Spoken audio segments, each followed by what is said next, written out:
رب اشرح لي صدري ويسر لي أمري واحلل عقدة من لساني يفقه قولي رب اشرح لي صدري ويسر لي أمري.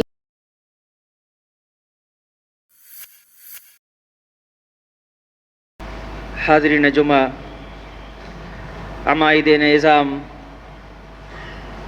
شہر بھوپال کی شخصیات،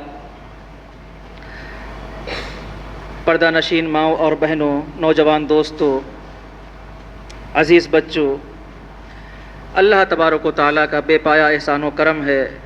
اللہ تبارک و تعالیٰ کا جتنا بھی شکریہ ادا کیا جائے وہ کم ہے کہ اللہ تبارک و تعالیٰ نے ہم تمام لوگوں کو انسان بنایا، مسلمان بنایا، اور مسلمان بنانے کے بعد میں سب سے اہم خصوصیت جو ہمارے ساتھ میں جڑی ہوئی ہے کہ ہم توحید والے ہیں، اہل توحید ہیں.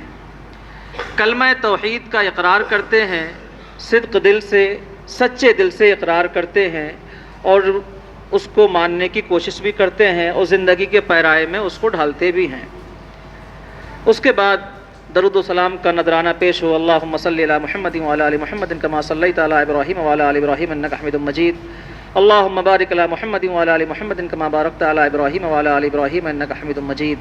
آمنہ کے لال، تاجدار مدینہ، احمد مجتبیٰ، محمد مصطفیٰ، سرکار دو عالم صلی اللہ علیہ وسلم پر، جن کو اللہ تبارک و تعالیٰ نے ہماری ہدایت کے لیے مبعوث فرمایا اور صحیح عقیدہ توحید نبی کریم صلی اللہ علیہ وسلم کے ذریعہ ہم تک پہنچا. معزز سامعین، اللہ تبارک و تعالیٰ کا بے پایا احسان و کرم ہے اور میں تہہ دل سے آپ تمام لوگوں کا شکریہ ادا کرتا ہوں. خاص کر کے ہمارے ہم عصر مولانا مدثر صاحب سلفی، جامعہ سلفیہ بنارس کے اندر جو ہمارے ہم عصر تھے، اس کے علاوہ انتظامیہ کمیٹی کا اور تمام لوگوں کا کہ آپ لوگوں نے اس ناچیز کو بھی اس لائق سمجھا کہ یہ بندہ بھی کچھ باتیں دین کی آپ تمام لوگوں کے سامنے کر سکے. خیر، جو باتیں بھی ہوں گی عقیدہ توحید کے متعلق میں پہنچانے کی کوشش کروں گا. اللہ تبارک و تعالیٰ سے دعا ہے کہ اللہ تبارک و تعالیٰ مجھے حق کہنے کی اور ہم تمام لوگوں کو اس پر عمل کرنے کی توفیق عطا فرمائے، آمین. معزز سامعین، دیکھیے، جب سے دنیا قائم ہوئی اور دنیا کے پہلے بندے، پہلے شخص حضرت آدم علیہ السلام تھے. یہ الگ بحث ہے وہ کس طریقے سے جنت سے نکالے گئے یا جنت سے آئے. اللہ تبارک و تعالیٰ کو دنیا بسانا تھی. اللہ تبارک و تعالیٰ نے حضرت آدم علیہ السلام کو اس دنیا کے اندر بھیج دیا. اسی کے بعد سے نسل چلی. ہم لوگ انہی کی طرف منسوب کر کے اپنے آپ کو آدمی بھی کہتے ہیں. حضرت آدم علیہ السلام سے لے کر کے محمد صلی اللہ علیہ وسلم، آخر الزمان نبی محمد صلی اللہ علیہ وسلم تک جتنے بھی انبیاء کرام مبعوث ہوئے، جتنے بھی انبیاء کرام کو اللہ تبارک و تعالیٰ نے رشد و ہدایت کے لیے، عوام کے لیے بھیجا، تمام لوگوں کا محور کیا تھا؟ تمام لوگوں کا مرکز کیا تھا؟ مرکزی کردار کیا تھا؟ اگر اس طرف ہم لوگ روشنی ڈالیں گے تو سب سے پہلے ہمارے دماغ کے اندر یہ چیز آتی ہے کہ تمام لوگوں کا محور تھا عقیدہ توحید، اللہ تبارک و تعالیٰ کو ایک جاننا، ایک ماننا. لا الہ الا اللہ محمد رسول اللہ کا اقرار، اشہد ان لا الہ الا اللہ اشہد ان محمد رسول اللہ کا اقرار، صدق دل سے، خالصا من قلبہ، اس کا اقرار کرنا سچے دل سے تمام انبیاء کرام کی دعوت کا مین مرکز تھا، مین محور تھا. انبیاء کرام آتے گئے، شریعت کے جو فروعی مسائل تھے وہ فروعی مسائل بدلتے گئے. دیکھیے، حضرت آدم علیہ السلام دنیا کے اندر آئے، تعداد کم تھی لوگوں کی، سگے بھائی بہنوں کا نکاح اس وقت جائز تھا چونکہ ایک ہی ماں کے پیٹ سے پیدا ہوتے تھے. سگے بھائی بہن کا نکاح اس ٹائم جائز تھا. حضرت نوح علیہ السلام غالباً ان کے دور کے اندر مشرکہ عورت سے نکاح جائز تھا. یہ سارے کے سارے مسائل کو اللہ تبارک و تعالیٰ نے تبدیل کر دیا. لیکن حضرت آدم علیہ السلام سے لے کر کے نبی آخر الزمان محمد صلی اللہ علیہ وسلم تک جو چیز نہیں بدلی، وہ کیا چیز نہیں بدلی؟ عقیدہ توحید، اللہ تبارک و تعالیٰ کو ایک جاننا، اللہ تبارک و تعالیٰ کو ایک ماننا، جو کہ امت محمدیہ کی بہت خاص چیز ہے. لیکن سب سے زیادہ ہمارے بر صغیر ہندوستان، پاکستان، نیپال وغیرہ کے اندر جو چیز پائی جاتی ہے، فروعی مسائل کے اندر تو ہمارے مسائل ٹھیک ہوتے ہیں، لیکن سب سے زیادہ گڑبڑی جو ہم لوگوں نے کی ہے وہ کس کے اندر کی ہے؟ عقیدہ توحید کے اندر کی ہے، عقیدہ توحید کے اندر کی ہے۔ دیکھیے معروفات کے اندر، بھلائی کے اندر سب سے اول مقام کس چیز کا ہے؟ عقیدہ توحید کا ہے۔ اور منکرات کے اندر جب آپ دیکھیں گے تو سب سے زیادہ مین پہلا نمبر کس کا ہے؟ وہ شرک کا ہے۔ مطلب بھلائی کے کاموں کے اندر عقیدہ توحید کو پہلا نمبر حاصل ہے، منکرات کے اندر دونوں سکے کے ایک ہی پہلو ہیں۔ شرک کیا ہے؟ اللہ تبارک و تعالیٰ کے ساتھ کسی کو شریک کرنا، اور اللہ تبارک و تعالیٰ کو ایک جاننا، ایک ماننا، یہ عقیدہ توحید ہے۔ منکرات کے اندر پہلا نمبر حاصل ہے کس کو؟ شرک کو۔ لیکن سب سے زیادہ امت محمدیہ کے اندر جو گڑبڑی پائی جاتی ہے وہ عقیدہ توحید کو لے کر کے پائی جاتی ہے، عقیدہ توحید کو لے کر کے پائی جاتی ہے، جو کہ ہمارے دین اسلام کا مین جز ہے۔ اللہ تبارک و تعالیٰ قرآن مجید کے اندر ارشاد فرماتا ہے وَمَا أَرْسَلْنَا مِن قَبْلِكَ مِن رَّسُولٍ إِلَّا نُوحِي إِلَيْهِ أَنَّهُ لَا إِلَٰهَ إِلَّا أَنَا فَاعْبُدُونِ، کہ ہم نے تم سے پہلے جتنے بھی انبیاء کرام کو مبعوث فرمایا ان کی طرف یہ وحی کی کہ سارے کے سارے لوگ میری ہی عبادت کریں، مجھ کو ہی رب جانیں، اور مجھ کو ہی رب جانے اور مجھ کو ہی اللہ جان کر کے اپنی عقیدہ توحید کے متعلق اپنی عبادات کو انجام دیں۔ دیکھیے اگر ہم عقیدہ توحید پہ ڈٹے ہوئے نہیں ہیں، عقیدہ توحید ہمارے دل کے اندر اگر بسا ہوا نہیں ہے، نماز ہم پڑھتے ہیں تو کیا ہماری نماز قابل قبول ہوگی؟ میرے بھائیوں نہیں، نماز قابل قبول نہیں ہے۔ اللہ تبارک و تعالیٰ نے کہا ہے کہ ہماری جو پیشانی ہے وہ صرف اور صرف اللہ رب العالمین کے سامنے جھکنی چاہیے۔ ہم سجدہ ریز ہو تو کس کے سامنے ہو؟ صرف اور صرف اللہ رب العالمین کے سامنے ہو۔ اگر ہمارے عقیدہ کے اندر یہ چیز ہے کہ ہماری بگڑی بناتا ہے تو اللہ کے علاوہ دوسرے لوگ بھی بناتے ہیں، اگر اس عقیدے کے ساتھ ہم نماز پڑھنے کے لیے اور عقیدہ اور کوئی بھی عبادت کرنے کے لیے آتے ہیں تو ہماری نماز یا ہماری عبادت قابل قبول نہیں ہوتی ہے میرے بھائیوں۔ لیکن اس کے برخلاف اگر ہم شرابی ہیں، کبابی ہیں، زانی ہیں، لیکن اگر اللہ تبارک و تعالیٰ کے سامنے عقیدہ توحید ہمارا درست ہے، اللہ تبارک و تعالیٰ کو ہم ایک جانتے ہیں، ایک مانتے ہیں، اس کی ربوبیت میں، اس کی وحدانیت میں، توحید اسماء و صفات کے اندر ہم اس کو ایک جانتے ہیں، تو اللہ تبارک و تعالیٰ اپنی مشیت کے ذریعے چاہے تو ہم کو بخش سکتا ہے اور ہم کو جنت کے اندر بھی ڈال سکتا ہے۔ حدیث البطاقہ آپ نے سنی ہوگی کہ ایک امت محمدیہ کا ایک فرد اللہ تبارک و تعالیٰ کے سامنے لایا جائے گا، میدان محشر کے اندر لایا جائے گا۔ میرے بھائیو غور سے سنیے گا، عقیدہ توحید کو اپنے آپ سے منسلک کرنے والے، عقیدہ توحید کو پکا سچا جاننے والوں، دیکھیے سنیے، کیا آپ لوگوں کی پوزیشن ہے، کیا ہم لوگوں کی حیثیت ہے اللہ رب العالمین کے نزدیک؟ اپنی پوزیشن کو ہم نہیں جانتے، اپنی حیثیت کو ہم لوگ نہیں سمجھتے، سوچتے ہیں گاڑی بنگلہ کار ہمارے پاس میں ہو گیا، ہم بڑے آدمی ہو گئے۔ میرے بھائیو ان سب کی اللہ رب العالمین کے نزدیک کوئی اوقات نہیں ہے۔ سب سے بڑی اوقات ہے کہ اللہ تبارک و تعالیٰ نے ہم کو عقیدہ توحید سے لا الہ الا اللہ محمد الرسول اللہ کا اقرار کرنے والا سچے دل سے بنایا ہے۔ حدیث البطاقہ کیا ہے کہ دیکھیے ایک امت محمدیہ کا ایک فرد میدان محشر کے اندر اللہ تبارک و تعالیٰ کے سامنے لایا جائے گا، 99 رجسٹر اس کے بھرے ہوں گے، فاحش تھا، زانی تھا، سارے کے سارے اس نے کام کیے تھے۔ اللہ تبارک و تعالیٰ کے سامنے کہے گا، اللہ تبارک و تعالیٰ اس سے کہے گا دیکھو یہ تمام کے تمام رجسٹر تمہارے ہیں؟ کہا جی ہیں میرے۔ اللہ تبارک و تعالیٰ اس سے کہے گا کیا فرشتوں نے غلط تو نہیں لکھ دیا؟ دیکھو میرے بھائیو، فرشتے کیا ہیں؟ دونوں کندھوں پر ہمارے بیٹھے ہوئے ہیں، رجسٹر ہمارا تیار کرتے ہیں، ان سے گناہ ہونے کا کوئی بھی امکان نہیں ہے۔ گناہ ہونے کا امکان تو نہیں فرشتوں سے میرے بھائیو، بالکل بھی امکان نہیں ہے، لیکن اللہ تبارک و تعالیٰ اپنے بندوں سے کس قدر محبت کرتا ہے۔ فرشتوں کی گواہی امت محمدیہ کے ایک عام فرد سے لے رہا ہے کہ فرشتوں نے کہیں غلط تو نہیں لکھ دیا تیرے بارے میں، بتا اپنے منہ سے بتا کہ سچا ہے جھوٹا ہے، رجسٹر بھرے ہوئے ہیں۔ نعوذ باللہ، فرشتے کبھی غلط نہیں لکھیں گے۔ اللہ تبارک و تعالیٰ نے ان کو جس ڈیوٹی کے لیے مقرر کیا ہے بالکل سچائی کے ساتھ میں لکھتے ہیں، ذرہ برابر وہ ظالم نہیں ہے۔ لکھتے وہی ہیں جو ہم کرتے ہیں، جو ہم نہیں کرتے ہیں اس کو بالکل نہیں لکھتے، لیکن اللہ تبارک و تعالیٰ اپنے بندوں سے کتنی محبت کرتا ہے اور کیا فرماتا ہے بتا، یہ سارے کے سارے رجسٹر ہیں جو بھرے ہوئے ہیں نیکی کے گناہوں کے کاموں سے تو نے کیے ہیں یا نہیں، لیکن ہمارا اپنے بھائیوں کے ذریعے سے کیا اصول ہے، کسی نے ذرہ برابر چنگاری مار دی، چھوٹی سی بات جھوٹے اپنے مومن بھائی کے لیے گڑھ دی، سب سے بڑا خراب آدمی ہو گیا۔ تحقیق کرنے کے بجائے بدگمان ہو جاتے ہیں اور اتنے بڑے بدگمان ہوتے ہیں زندگی بھر کے لیے اس سے ہم رشتہ ناتا ختم کر لیتے ہیں۔ غلط بات ہے میرے بھائیوں. ہو سکتا ہے چنگاری لگانے کے لیے کسی نے اس کے خلاف تم کو بھڑکایا ہو، بات کی تحقیق کیجئے. اللہ تبارک و تعالیٰ فرماتا ہے یا ایھا الذین آمنوا ان جاءکم فاسق بنبأ فتبینوا. قرآن کی آیت ہے سورہ حجرات کی. اگر کوئی فاسق آدمی تمہارے پاس میں کوئی خبر لے کر کے آئے، فتبینوا، اس کی تحقیق کر لو، اس کی سچائی جان لو ہے کیا.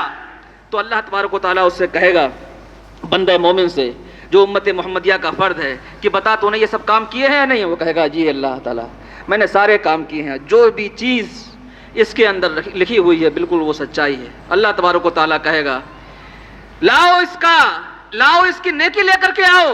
تو اس کے اندر لکھا ہوا ہوگا اشہد ان لا الہ الا اللہ واشہد ان محمد رسول اللہ. اللہ اکبر. کہا کہ ایک نیکی تیری اس قدر کی ہے، تو نے زندگی کے اندر پوری زندگی میں اللہ تبارک و تعالیٰ کے ساتھ میں کسی کو شریک نہیں کیا، کسی کو بھی شریک نہیں کیا تھا. اس کو ایک پلے میں رکھا جائے گا، اس کی ایک نیکی کو، باقی سارے کے سارے رشتے دوسرے پلے میں رکھے جائیں گے، اور وہ پلہ عقیدہ توحید والا جھک جائے گا. اللہ تبارک و تعالیٰ کہے گا میری مشیت کے ذریعے سے جاؤ اس کو جنت کے اندر ڈالو. اتنا بڑا غفور الرحیم ہے. میرے بھائیوں، اگر کوئی آدمی غلط کام کرتا ہے تو ہم کو یہ بالکل کہنے کا اختیار یہ نہیں ہے اس کے اوپر کہ یہ شخص جہنمی ہے. ہاں ہم یہ کہہ سکتے ہیں کہ یہ تیرا یہ کام ہے یہ جہنم میں لے جانے والا ہے، تیرا اس کام سے اللہ تبارک و تعالیٰ ناراض ہو جائے گا، ہو سکتا ہے تجھ کو جہنم کے اندر ڈال دیں، لیکن اپنی طرف سے عوام کے ذریعے سے بالکل یہ فتویٰ دے دینا کہ یہ جہنمی ہے، دوزخی ہے، اللہ تبارک و تعالیٰ اس کو بالکل معاف نہیں کرے گا. میرے بھائیوں، اگر کوئی بھی انسان عقیدہ توحید پر مرا ہے، اللہ تبارک و تعالیٰ کو ایک جانتے ہوئے، ایک مانتے ہوئے اگر وہ مرا ہے، تو اللہ تبارک و تعالیٰ اپنی مشیت کے ذریعے سے ہو سکتا ہے اس کو معاف کر دے. دیکھیے اللہ تبارک و تعالیٰ کی یکسوئی اور اللہ تبارک و تعالیٰ کی یکسانیت، اللہ تبارک و تعالیٰ کی تنہائی کس طریقے سے ہے. اللہ تبارک و تعالیٰ قرآن مجید کے اندر ارشاد فرماتا ہے قل هو اللہ احد اللہ الصمد لم یلد ولم یولد ولم یکن له کفوا احد. کہہ دو، اپنے نبی سے مخاطب کرتے ہوئے ارشاد فرمایا، کہہ دو اللہ تبارک و تعالیٰ ایک ہے، اللہ الصمد، اللہ تبارک و تعالیٰ بے نیاز ہے. مطلب اللہ تبارک و تعالیٰ کو کسی کی بھی کوئی ضرورت نہیں ہے. لم یلد ولم یولد، نہ تو وہ کسی کی اولاد ہے نہ تو اس کی کوئی اولاد ہے. ولم یکن له کفوا احد، اور اس کے برابر اللہ تبارک و تعالیٰ کے برابر کوئی بھی شخص نہیں. علماء کرام یہاں تک فرماتے ہیں، ہمارے جو اہل سنت والجماعت کے علماء کرام ہیں وہ یہاں تک فرماتے ہیں کہ اللہ تبارک و تعالیٰ کے ساتھ میں ہم کو واحد کا صیغہ ہی استعمال کرنا چاہیے، سنگولر لفظ استعمال کریں. اللہ تبارک و تعالیٰ دیکھ رہا ہے، اللہ تبارک و تعالیٰ تو اچھا ہے، اللہ تبارک و تعالیٰ کی تعریف تو کرتے ہوئے کہیں. اگر تم کرتے ہوئے ہم کرتے ہیں تو اس کے اندر کہیں نہ کہیں یہ شائبہ آ جاتا ہے کہ ہو سکتا ہے یہ دو لوگ ہوں. یہاں تک بھی احتیاط برتنے کی ضرورت ہے. لیکن آج کل کے لوگ، اللہ تبارک و تعالیٰ نے کیا ہے، کفار کو مخاطب کرتے ہوئے ارشاد فرمایا وقالوا اتخذ الرحمن ولدا لقد جئتم شيئا ادا. کہا کہ ان لوگوں نے کہا کہ اللہ تبارک و تعالیٰ نے کیا ہے، اولاد بنا لی. اللہ تبارک و تعالیٰ نے اولاد بنا دی. لقد جئتم شيئا ادا تكاد السماوات يتفطرن منه وتنشق الارض وتخر الجبال حدا. تحقیق کی تم نے اتنی خطرناک بات کہی ہے کہ آسمان پھٹ پڑے گا، زمین شق ہو جائے گی اور پہاڑ ریزہ ہو جائیں گے. میرے بھائیو، اللہ تبارک و تعالیٰ ہر وقت ہر جگہ قرآن مجید کے اندر بے شمار طریقے سے یہ بتاتے ہوئے کہتا ہے کہ اللہ تبارک و تعالیٰ ایک ہے، اللہ تبارک و تعالیٰ یونک ہے، اس کے برابر کوئی نہیں ہے. ہر حساب سے اس نے جوڑا ہے، نہ تو اس کی کوئی اولاد ہے نہ تو وہ کسی کی اولاد ہے، اور اس کے برابر کوئی بھی شخص نہیں ہے. ایک مرتبہ اللہ کے رسول صلی اللہ علیہ وسلم تہجد کی نماز کے لیے اٹھے. تہجد کی نماز کے لیے اللہ کے رسول صلی اللہ علیہ وسلم اٹھے. حضرت عائشہ نے دیکھا کہ اللہ کے رسول صلی اللہ علیہ وسلم اپنے بستر سے اٹھ کر کے اپنی نماز کی جگہ پر آئے اور اتنا روئے کہ آپ کی داڑھی مبارک پورے آنسوؤں سے تر ہو گئی، اور جس جگہ پر آپ سجدہ کرے ہوئے تھے وہ جگہ بھی پوری کی پوری آنسوؤں کے ذریعے تر ہو گئی. آنسو ہی آنسو نکل پڑے. کیا تھا، کس لیے رو رہے تھے؟ تو اللہ تبارک و تعالیٰ نے، حضرت عائشہ رضی اللہ تعالیٰ عنہ نے پوچھا کہ اے میرے محبوب، کس چیز نے آپ کو اس طریقے سے رلایا؟ دیکھیے، ہمارا آخری وقت ہوتا ہے، ہمارے سامنے ہماری اولاد بیٹھی ہوئی ہوتی ہے، ہمارے بچے بیٹھے ہوئے ہوتے ہیں. سب سے زیادہ ہم کو فکر کس چیز کی ہوتی ہے کہ ان بچوں کا کیا ہوگا. میرے بھائیوں، بچوں کی فیوچر کی پلاننگ ہم کو ضرور کرنا چاہیے. دین اور دنیا کو ہم کو ساتھ لے کر کے چلنا چاہیے. دینی علم بھی ہم کو حاصل کرنے چاہیے، دنیاوی علم بھی ہم کو حاصل کرنے چاہیے، اور دین کے اندر دنیا کے راستے ہم کو تلاشنا چاہیے میرے بھائیوں۔ اللہ تبارک و تعالیٰ نے کہیں بھی دین کو دنیا سے الگ نہیں کیا ہے، تو اس لیے دین کے ذریعے بھی ہم لوگوں کی رہنمائی فرمائیں، اور دنیاوی حساب سے بھی اپنے بچوں کو ہم مضبوط کرتے ہوئے جائیں، لیکن دنیا ہمارے اوپر غالب آ جائے اس چیز کی اجازت اللہ تبارک و تعالیٰ نے تو قرآن مجید کے اندر، نہ ہی نبی کریم صلی اللہ علیہ وسلم نے اپنے احادیث کے اندر کی، کہیں نہیں اجازت ہے۔ ہاں دین دین ہے، دنیا دنیا ہے، دونوں یکساں ہیں، دونوں ایک ہے۔ اگر ہم رہبانیت کی زندگی اختیار کرتے ہیں، جنگل کے اندر چلے جاتے ہیں، اللہ تبارک و تعالیٰ نے منع فرمایا ہے، اور اگر ہم صرف دنیا کے اندر پڑ جاتے ہیں، دین حاصل نہیں کرتے ہیں، تب بھی اللہ تبارک و تعالیٰ نے ہم کو منع فرمایا ہے، دیکھیے نبی کریم صلی اللہ علیہ وسلم اتنا رو رہے تھے تو کس بات پر رو رہے تھے؟ آپ نے اپنی پیاری بیوی حضرت عائشہ سے فرمایا کہ آج میرے اوپر اس طریقے کی آیت نازل ہوئی ہے، ان فی خلق السماوات والارض واختلاف اللیل والنہار لآیات لأولی الالباب، بے شک ان فی خلق السماوات والارض، بے شک زمین آسمان کی خلقت کے اندر اور لیل و نہار کی تبدیلی کے اندر بہت بڑی نشانیاں ہیں عقل والوں کے لیے۔ میرے بھائیوں، اگر ہم دنیا کے اندر چلتے ہیں، دنیا کے اندر دیکھتے ہیں، تو ذرہ ذرہ، ریزہ ریزہ اگر ہم اپنے کاروبار کے اندر دیکھیں گے، کاروبار کے اندر بھی ایسی چیزیں ہم کو نظر آئیں گی، دنیا کے اندر ہم چلیں گے تو ایسی چیزیں ہم کو نظر آئیں گی جو چیزیں عقیدہ توحید کے متعلق ہوں گی، اللہ تبارک و تعالیٰ کو ایک بتانے کے اوپر ہوں گی۔ تو اللہ تبارک و تعالیٰ کیا فرماتا ہے؟ الذین یذکرون اللہ قیاما وقعودا وعلی جنوبہم ویتفکرون فی خلق السماوات والارض، جو لوگ اللہ تبارک و تعالیٰ کا ذکر کرتے ہیں بیٹھ کر کے، اٹھ کر کے، پہلو کے بل، ان کے لیے نشانیاں ہیں، لیکن اس کے باوجود بھی ہم اللہ تبارک و تعالیٰ کو ایک نہیں جانتے۔ دیکھیے ایک بڑی مشہور حدیث ہے، ایک خطیب اللہ کے نبی صلی اللہ علیہ وسلم کے سامنے ایک بار ذکر کر رہا تھا، اور اللہ کے نبی صلی اللہ علیہ وسلم کو اور اللہ تبارک و تعالیٰ کو اس نے ایک ضمیر کے اندر شامل کر لیا، ایک پروناؤن کے اندر شامل کر لیا، اللہ اور وہ۔ حالات کیا تھے، مصلحت کیا تھی، لیکن اللہ کے نبی صلی اللہ علیہ وسلم نے کیا فرمایا؟ بیس الخطیب انتا، یہاں تک کہ بھی اجازت نہیں دی کہ اللہ کو اور اللہ کے نبی صلی اللہ علیہ وسلم کو ایک جگہ پر ہم استعمال کر سکیں۔ اللہ کی پوزیشن الگ ہے میرے بھائیوں، نبی کریم صلی اللہ علیہ وسلم کی پوزیشن الگ ہے، تو اس لیے صحابہ کرام کی پوزیشن الگ ہے، تابعین کی پوزیشن الگ ہے، تبع تابعین کی پوزیشن الگ ہے، ہم سے بہت بہتر لوگ تھے، لیکن اگر ہم یہ کہنا چالو کر دیں اللہ کے پلے میں وحدت کے سوا کیا ہے، جو لینا ہے ہم لے لیں گے محمد سے، میرے بھائیوں یہ سارے طریقے جب یہاں پر چلے آتے ہیں، امت محمدیہ کا بگڑاؤ، امت محمدیہ کا طور طریقہ یہاں سے ختم ہو جاتا ہے۔ اللہ تبارک و تعالیٰ نے اپنی عبادت کے لیے ہم کو پیدا فرمایا ہے، اور ان تمام پیدا فرمانے کے بعد میں اگر اللہ ہی تبارک و تعالیٰ کے ساتھ بھی ہم شریک کریں کسی کو، تو اللہ تبارک و تعالیٰ کو یہ چیز بہت زیادہ ناگوار گزرتی ہے۔ ابی ابن کعب رضی اللہ تعالیٰ عنہ، ان کو قرآن فہمی نصیب تھی۔ ایک مرتبہ اللہ کے نبی صلی اللہ علیہ وسلم نے ان سے پوچھا کہ یہ بتاؤ سب سے زیادہ اچھی آیت قرآن مجید کے اندر کیا ہے؟ سبھی کے اندر اللہ تبارک و تعالیٰ نے پیغام دیا ہے، کہیں پر سماجک پیغام ہے، کہیں پر توحیدی پیغام ہے، کہیں پر کوئی دوسرا پیغام ہے، لوگوں کے حقوق کو بیان کیا گیا ہے، پڑوسی کے حقوق کو بیان کیا گیا ہے۔ ابی ابن کعب سوچنے لگے، سوچ کر کے بتایا قرآن مجید کے اندر 6000 سے زیادہ آیتیں ہیں۔